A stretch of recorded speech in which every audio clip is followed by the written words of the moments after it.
We call it commonality training because, if you're building a home, the first thing that you build is the foundation. And the foundation is supposed to be the same across the board, no? It's the same for everyone. And then on top of the foundation, you build the different rooms of the house. And every room is different. It has different furniture, different colors, different uses. They are diverse.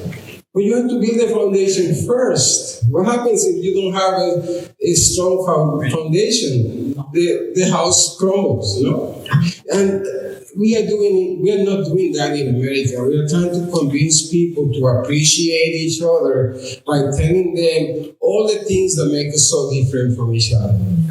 And then what happens is that I stay away from you, you're too much trouble. You're too different from me. And what we are creating is a wedge in many companies and universities where people are afraid of each other.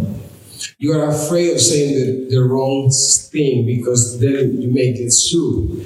Or you are afraid of saying the wrong thing and you become the resident racist. You disagree with what you are being told. So, information about culture doesn't bring about appreciation.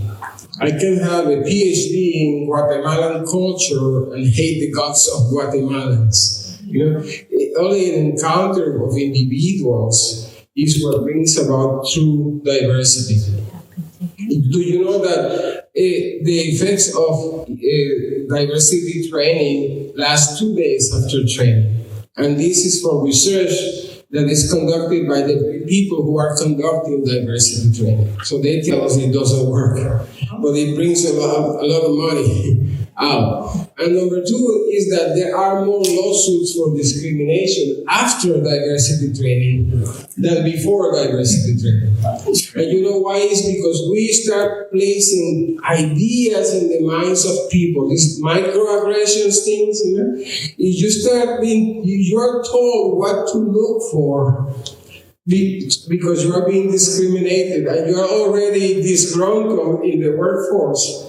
You're going to find it. and so we are creating a divided workforce that way we don't see each other. Well, what we try to do with commonality training is to teach people to find what is common between us. And the first one is that we all have dignity. We have the same dignity, being in the image and likeness of God. That is across the board. It doesn't matter what's your gender, your race, we have the same dignity. And the second is that we are all broken at the same time. We have the same brokenness. And now we can begin a journey of dialogue because now we know that we do have something in common between us. And out of that journey of encounter and dialogue comes appreciation, respect, appreciation, and even friendship between people. And now then, I can appreciate who you are. And now I want to know what makes my friend who he is. I want to know about his culture. I want to know about his family. Not because of his culture and his family, but because of he's my friend. And if someone attacks my friend racially, I will defend him, not because he's black or white, again, because he is my friend. You see, we have this backwards. We need to start creating communities. And then out of community comes this appreciation that eventually appreciates the diversity that God created among us.